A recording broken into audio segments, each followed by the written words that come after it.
bagian pertama yaitu pendahuluan. 1.1 Latar belakang. Perusahaan selalu memerlukan dana untuk memenuhi kelancaran kegiatan operasinya dan menjaga kelangsungan hidupnya dalam persaingan dunia bisnis yang semakin meningkat. Pasar modal di Indonesia adalah Bursa Efek Indonesia yang bisa menjadi mediasi dengan pihak investor dan pihak perusahaan. Bursa Efek Indonesia mempunyai 9 sektor dari 9 sektor yang diperdagangkan. Sektor industri, barang konsumsi ialah sektor yang menarik untuk berinvestasi. Tujuan investasi merupakan guna mendapatkan return. Return merupakan tingkat keuntungan yang diperoleh oleh pemodal atas investasi yang dilakukannya. Beberapa cara yang digunakan untuk mengevaluasi saham, tetapi secara garis besar bisa dikelompokkan menjadi dua, yaitu analisis teknikal dan analisis fundamental. Analisis fundamental mempunyai 3 tahapan, yaitu pertama analisis ekonomi, yaitu adanya hubungan yang erat antara yang terjadi pada ekonomi makro dan juga lingkungan kinerja pasar modal. Kedua yaitu investor. Yang ketiga yaitu analisis perusahaan. Menurut Tandelin, analisis ekonomi memperhatikan kondisi ekonomi makro dan juga kondisi pasar modal di suatu negara. Penelitian ini akan menggunakan kondisi pasar modal. Berdasarkan latar belakang yang diuraikan, studi empiris terdahulu, maka penulis tertarik untuk meneliti dengan judul Pengaruh Kondisi Pasar Modal Terhadap Return Saham di Bursa Efek Indonesia.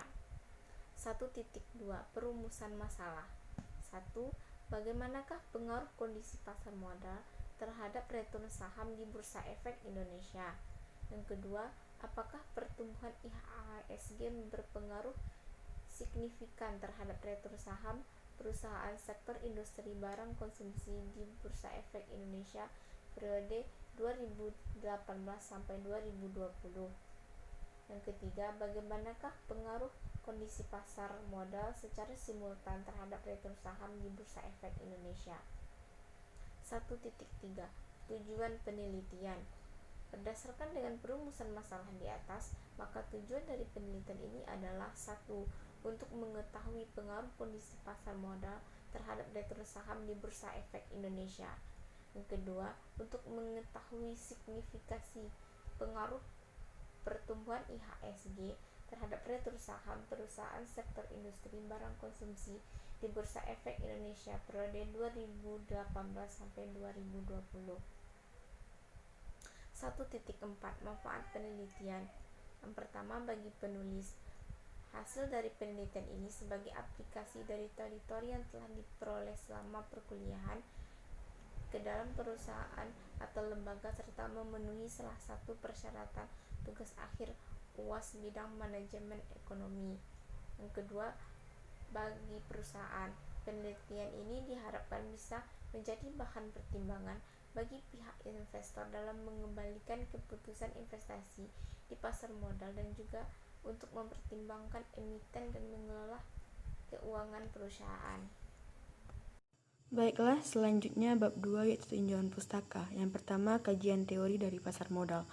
Pengertian pasar modal menurut Fahmi dan Hadi tahun 2009 merupakan tempat berbagai pihak khususnya perusahaan menjual saham dan obligasi dengan tujuan dari hasil penjualan tersebut nantinya akan dipergunakan sebagai tambahan dana atau memperkuat modal perusahaan. Ada beberapa jenis pasar modal menurut Sunariah tahun 2011. Yang pertama yaitu pasar perdana atau primary market. Primary market merupakan penawaran saham dari perusahaan yang menerbitkan saham kepada investor selama waktu yang telah ditetapkan sebelum saham tersebut diperdagangkan di pasar sekunder. Yang kedua yaitu pasar sekunder atau secondary market. Pasar sekunder adalah perdagangan saham yang telah melalui tahapan pemasaran pada pasar perdana atau pasar primer. Yang ketiga yaitu third market atau disebut dengan pasar ketiga, merupakan tempat perdagangan saham atau sekuritas lainnya di luar bursa atau over the counter market.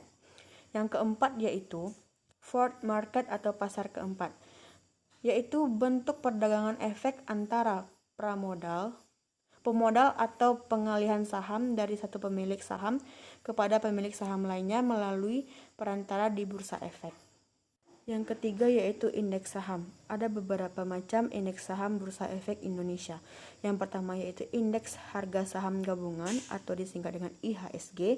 Yang kedua, indeks sektor. Yang ketiga, indeks LQ 45. Yang keempat, indeks individual. Yang kelima, Jakarta Islamic Index. Dan yang keenam yaitu indeks papan utama. Selanjutnya yaitu ada return saham. Pengertian return saham menurut Samsul tahun 2006 yaitu pendapatan yang dinyatakan dalam persentase dari modal awal presentasi. Pendapat investasi dalam saham ini merupakan keuntungan yang diperoleh dari jual beli saham, di mana jika untung disebut capital gain dan ketika rugi disebut dengan capital loss. Yang selanjutnya yaitu jenis-jenis return saham.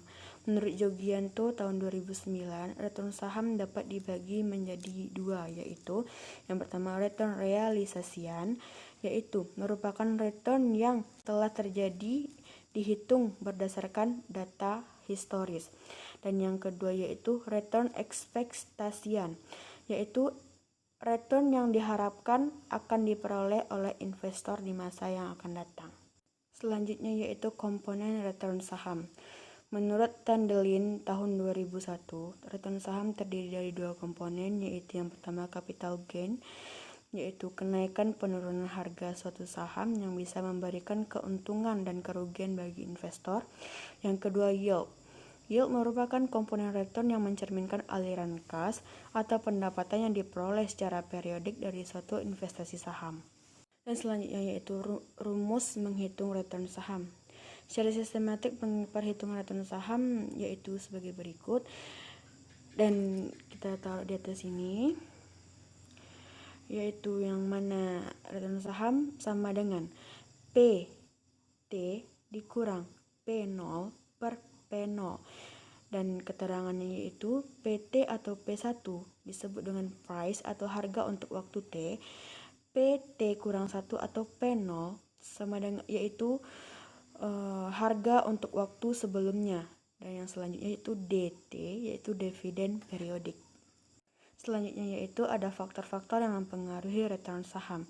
Menurut Samsul tahun 2006, faktor-faktor yang mempengaruhi return saham terdiri atas faktor makro dan faktor mikro. Yang pertama yaitu faktor makro, yaitu faktor yang berada di luar perusahaan, yaitu faktor makroekonomi dan faktor non-ekonomi. Dan yang kedua yaitu faktor mikro, faktor yang berada dalam perusahaan, yaitu terdiri dari yang pertama yaitu ada laba bersih per saham, nilai buku per saham, rasio utang terhadap ekuitas, dan rasio keuangan lainnya. Selanjutnya adalah metodologi penelitian. Yang pertama, jenis penelitian. Jenis penelitian yang digunakan adalah penelitian empiris. Menurut Suporno dan Indrianto tahun 1999, menyebutkan penelitian empiris merupakan penelitian terhadap fakta empiris yang diperoleh berdasarkan observasi atau pengalaman. Yang kedua, waktu dan tempat penelitian. Waktu penelitian dilakukan sekitar bulan Februari sampai Maret tahun 2021. Tempat penelitian ini dilakukan di Bursa Efek Indonesia. Yang ketiga, teknik pengumpulan data. Data yang digunakan dalam penelitian ini adalah data sekunder. Teknik pengumpulan data yang digunakan adalah metode dokumentasi. Data diperoleh melalui database Bursa Efek Indonesia yang tersedia secara online.